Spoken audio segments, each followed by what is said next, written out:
नमस्कार दोस्तों, ऐसे कई लोग हैं जो आप में से ही है जो अपना करियर जावा में as a full stack developer बनाना चाहते हैं, जो कॉर्पोरेट जावा में जॉब करना चाहते हैं या जिन्हें आगे जाके एज अ जावा डेवलपर या सीनियर जावा डेवलपर में जॉब करना है, क्योंकि उन लोगों ने कहीं से ये सुन रखा है और देख रखा है कि जावा में जो सैलरी मिलती है वो सबसे अलग होती है।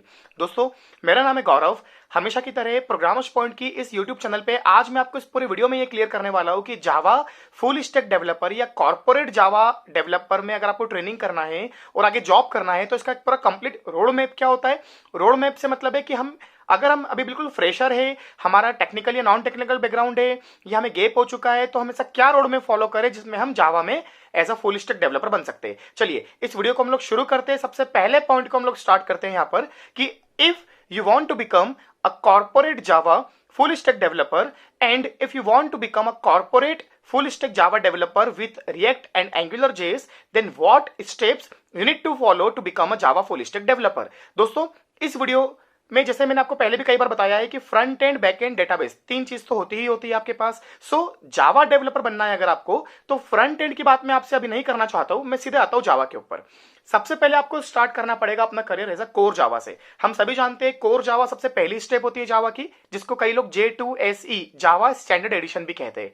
JDK 8 या JDK 9 ये कुछ टूल्स होते हैं जिनको आपको सबसे पहले इंस्टॉल करना पड़ता है। देन उसके बाद आप उसको इंस्टॉल करने के बाद एक्लिप्स या नेटबीन्स, आपने नाम सुना होगा एक्लिप्स या नेटबीन्स, ये जावा के कुछ आईडीईज होती है जिनको हम लोग कहते हैं। एक सेटअप होता है जहां पर आप जावा के सारे कोड लिख सकते हो, उनको कंपाइल कर सकते हो और उनको रन कर सकते हो। तो दोस्तों, सबसे पहली स्टेप जो होती है यहाँ पर आपको एक फुल स्टैक डेवलपर बनने के लिए, या हम ये कहें एक जावा डेवलपर बनने की सबसे पहली स्टेप होती है आपको अपनी प्रोफिशिएंसी या अपनी जो कमांड करनी पड़ेगी वो करनी पड़ेगी कोर जावा में। कोर जावा करने में टाइम लगता है। अगर आपको कोर जावा अच्छे से करना है तो आपको श्योर है कि पहले थोड़ा बहुत सी या C++ का नॉलेज होना चाहिए। पर कई ऐसे लोग आते हैं जिनको C और C++ का नॉलेज नहीं है, तो बिल्कुल चिंता करने वाली जरूरत नहीं है। आप डायरेक्टली भी कोर जावा से स्टार्ट कर सकते हैं। बस आपको जो बेसिक कॉन्सेप्ट है जैसे variables, data types, if else, loops, array, ये सब आपको अच्छे से पढ़ना होता है जावा में। देखिए, आप कोर जावा पे अगर अच्छे से फोकस करेंगे तो आपको आगे इंटरव्यू में कोर जावा ही काम आएगा, क्योंकि आपको कोर जावा पर ही मैक्सिमम क्वेरीज होती है, राइट। ठीक है, आगे बढ़ते हुए अगर हम लोग बात करते हैं कि अगर हमें अगली स्टेप फॉलो करना है after core Java, then we have to focus on advance Java, because after core Java the main important concept you need to learn is advance Java, that is servlet, JSP, Java server pages and Java database connectivity.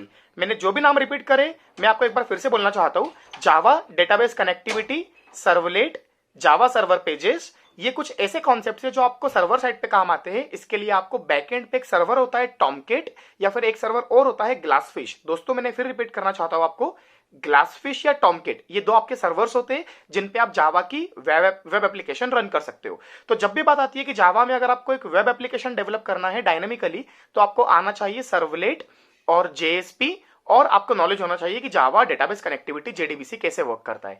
तो after core जावा second discussion हम लोगों ने क्या किया, आपको advance जावा पे proficiency होनी चाहिए। इसके लिए आपको स्टार्टिंग करना पड़ेगा servlet, then JSP, then Java database connectivity.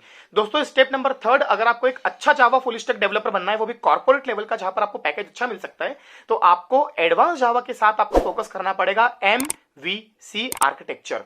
MVC architecture, model view controller. ये किसी भी इंडस्ट्री में जब जावा डेवलपर्स काम करते हैं या जावा के प्रोजेक्ट्स पे काम होता है, तो सिंपल एडवांस जावा के ऊपर कभी प्रोजेक्ट डेवलप नहीं होता है। Companies basically follow MVC architecture to develop Java applications. So you also have to focus on MVC architecture along with JSP and servlet। तो आई थिंक यहां तक पहुंचते हुए आपको ये क्लियर हो चुका है कि first you need to start with core Java, then you have to learn advanced java, that is J2EE java enterprise edition, along with you also have to focus on MVC architecture। Now the game begins here, because after advanced java, if you want to become a corporate java developer, then the main important focus you have to be on spring and hibernate. And आप सभी जानते हैं कि spring और जो hibernate होता है ये जावा के सबसे इंपॉर्टेंट फ्रेमवर्क है। So without spring and hibernate, without Java frameworks, you will not become a Java full stack developer, or we can say that you will not become a corporate Java developer। So if you want to start learning Java frameworks, then first of all you have to focus on Spring Core। Listen, first of all you have to focus on Spring Core, then you have to focus on Spring MVC। आपको ध्यान होगा, अभी थोड़ी देर पहले मैंने repeat किया MVC architecture. सो spring core, Spring MVC, hibernate. मैं बताना चाहता हूं आपको, हाइबरनेट एक तरह का जावा का फ्रेमवर्क होता है जो कि डेटाबेस कनेक्टिविटी के लिए काम आता है। हम डिटेल में कभी एक वीडियो बनाएंगे कि हाइबरनेट क्या होता है, but hibernate is also a part of corporate Java. Okay, and last but not the least and the demanding is spring boot. Yes, spring boot. आज अगर इंडस्ट्री में जावा के प्रोजेक्ट्स पे काम हो रहा है तो सबसे ज्यादा काम हो रहा है स्प्रिंग बूट के ऊपर। तो दोस्तों मैंने आपको एक पूरा रोड मैप बता के दिया कि कोर जावा से स्टार्ट करके advance Java, then JSP, servlet Java, database connectivity, MVC architecture, Java के framework, Spring core, Spring MVC, Spring Boot, Hibernate, ये आपको सर्वर साइड पे जावा को पूरा फॉलो करना पड़ेगा, मतलब कोर जावा से लेके तो एंडिंग तक। दोस्तों अब हम लोग बात करते हैं फ्रंट एंड की। आप सभी जानते हैं फ्रंट एंड मतलब यूजर इंटरफेस, मतलब web designing. So on front end you have to start with HTML, CSS, JavaScript, Bootstrap, jQuery, Ajax and last but not the least front end का भी framework होता है React.js जो आजकल बहुत demanding है। सो फ्रंट एंड में HTML से लेके React.js तक, बैक एंड में कोर जावा से लेके स्प्रिंग बूट तक, एंड आखिरी में आता है आपका डेटाबेस जिसको हम लोग कहते हैं डेटा स्टोर करने के लिए हम लोग क्या यूज करेंगे। तो ट्रेडिशनली तो हम लोग MySQL या Oracle यूज करते ही आए, पर दोस्तों आजकल सबसे डिमांडिंग जो है मार्केट में वो है MongoDB, दैट इज NoSQL। सो आज की वीडियो में मैं आपको अगला 1 मिनट और लेना चाहूंगा सिर्फ ये बताने के लिए कि जावा की इंपॉर्टेंस क्या है और उस पर पैकेज क्या मिलते हैं। तो इसको आखिर तक देखिएगा आप। और देखिए दोस्तों, अगर आप एक जावा डेवलपर बन जाते हैं, अगर आप ये सारी स्किल डेवलप कर लेते हैं, तो आप ये मान के चले कि आपका मिनिमम से मिनिमम पैकेज बेंगलोर, हैदराबाद, पुणे, इंदौर या फिर मुंबई या फिर आप किसी भी सिटी में चले जाए, आपका मिनिमम पैकेज लगता है 5 to 6 लाख का as a full stack Java developer. और जरूरी नहीं है कि आपने इतना सब सीखा तो आपको फुल स्टैक डेवलपर की ही जॉब मिले। अगर आपको फ्रंट एंड की जॉब मिलती है तो आप वो भी कर सकते हैं। अगर आपको जावा स्प्रिंग बूट की, और जरूरी नहीं है कि अगर आपने जावा फुल स्टैक डेवलपर किया तो आपको सिर्फ जावा फुल स्टैक डेवलपर की ही जॉब मिले। अगर आपको सिर्फ जावा डेवलपर की जॉब मिलती है तो वो भी ज्वाइन कर सकते हैं, या फिर अगर आपको फ्रंट एंड React.js डेवलपर की जॉब मिलती है तो वो भी ज्वाइन कर सकते हैं। आप एक बार गूगल पे कभी सर्च करिएगा फुल स्टैक डेवलपर या full stack Java developer salary in India, या फिर आप सर्च करिएगा स्प्रिंग बूट डेवलपर सैलरी, या फिर आप सर्च करिएगा React.js developer salary in India. दोस्तों ये वो टेक्नोलॉजीज हैं जो आज हर कोई सीखना चाह रहा है, पर लोग ये सोच के पीछे हट जाते हैं कि जावा टफ है, जावा कॉम्प्लेक्स है, मेरा बैकग्राउंड कुछ और था तो मैं जावा नहीं सीख सकता, या फिर लोग जावा से डरते हैं और डर के कारण वो एक ऐसी अपॉर्चुनिटी अपने हाथ से निकाल देते हैं जिसपे आगे जाके 3 ईयर, 4 ईयर, 5 ईयर में वो एक अच्छा हैंडसम लाखों का पैकेज अर्न कर सकते हैं। मैं ऐसे कई सारे स्टूडेंट्स को ट्रेन कर चुका हूं, या मेरे अंडर में ऐसे कई सारे स्टूडेंट्स आए थे जो अपना डोमेन, अपना फील्ड एक बैकग्राउंड से दूसरे बैकग्राउंड में स्विच करके आज वो 4 ईयर, 5 ईयर में 15 to 20 लाख तक के पैकेज पे पहुंच चुके हैं। और अगर वो अभी स्विच करते तो उनको मिनिमम से मिनिमम 30 to 40% की हाइक मिलना तय है।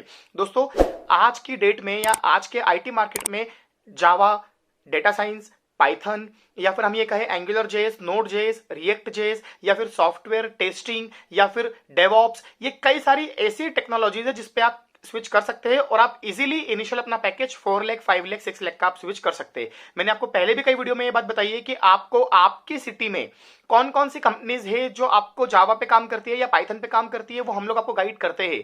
मैंने आपको कई बार ये भी बताया है कि ऐसे कई सारे स्टूडेंट्स हैं आप में से ही, ऑडियंस में से, जिन्होंने ज्वाइन किया था ट्रेनिंग मॉड्यूल, या जिनका ट्रेनिंग अच्छा है, जिनको नॉलेज है, तो उन्होंने मेरा प्लेसमेंट मॉड्यूल ज्वाइन किया था। तो प्लेसमेंट मॉड्यूल में हमारा फोकस क्या होता है कि आपको नॉलेज है पहले से, आपके कुछ इंटरव्यू सेशंस लेके हम आपको थोड़ा सा और स्ट्रॉन्ग करके आपको आप ही की सिटी में हम लोग अलग अलग तरह की प्लेसमेंट ऑप्शंस प्रोवाइड करते हैं ताकि आप इंटरव्यूज दे और आपका सिलेक्शन हो जाए। या अगर किसी ऐसे कुछ ऐसा अगर बैकग्राउंड है आपका कि आपको एक्सपीरियंस गैप हो चुका है तो उसके भी मैंने कई सारे सॉल्यूशंस दिए थे आपको इंटर्नशिप के, सर्टिफिकेट्स के, तो वो भी आप लोग मेरे नीचे दिए हुए नंबर पे, ये व्हाट्सएप नंबर पे कॉल कर सकते हो। और एक बार मैं आपको फिर अगेन बाद में कहना चाहूंगा, आईटी सेक्टर में स्विच करना है तो सोचना छोड़ दो और करना स्टार्ट करो, क्योंकि सोचते रहोगे तो आप भी जानते हैं कि आपने सोचने में लास्ट अपने 1 ईयर, 2 ईयर, 3 ईयर ऑलरेडी निकाल दिए हैं। और अब अगर आप इस समय को भी निकाल दोगे तो आने वाली जो फ्रेशर की जनरेशन है या आने वाले जो इंजीनियरिंग के स्टूडेंट्स है वो आपसे काफी अच्छा आईक्यू लेवल रखते हैं और आपसे काफी अच्छा उनका मैथमेटिक्स भी है, तो आप उनको फिर बीट नहीं कर पाओगे। तो इस वीडियो में मैं सिर्फ इतना ही बताना चाहता हूं आपको, जो इस वीडियो का हमारा एक पूरा टाइटल था कि how to become a Java full stack developer या how to become a full stack Java React JS developer, ये पूरा रोड मैप मैं आपको गाइड कर चुका हूं। इसके अलावा अगर आपको कोई भी क्वेरी हो या आपको लगता है कि कुछ टॉपिक पर मैं आपको वीडियो बनाऊं, तो आप प्लीज नीचे मुझे कमेंट करें कि आप किस टॉपिक पर वीडियो चाहते हैं, और आपके कोई भी टेक्निकल या नॉन टेक्निकल आपको करियर को लेकर कोई भी डाउट हो तो आप प्लीज नीचे कमेंट करें या मुझे व्हाट्सएप पे मैसेज करें। मैं आपको पर्सनली सपोर्ट दूंगा और आपको एंडिंग तक, जब तक आपका आईटी में प्लेसमेंट नहीं हो जाता है, आपका पीछा नहीं छोड़ूंगा। इस वीडियो में इतना ही। उम्मीद करता हूं वीडियो अच्छा लगा होगा। नीचे दिए हुए सब्सक्राइब के रेड बटन पे क्लिक कर दीजिए ताकि आपको आने वाले मेरे सभी इस तरह के लेटेस्ट वीडियोस की नोटिफिकेशंस मिलते रहें और आपका जो टेक्निकल नॉलेज है और मेरा जो मोटिव है वो पूरा कंप्लीट हो सके। Thank you so much.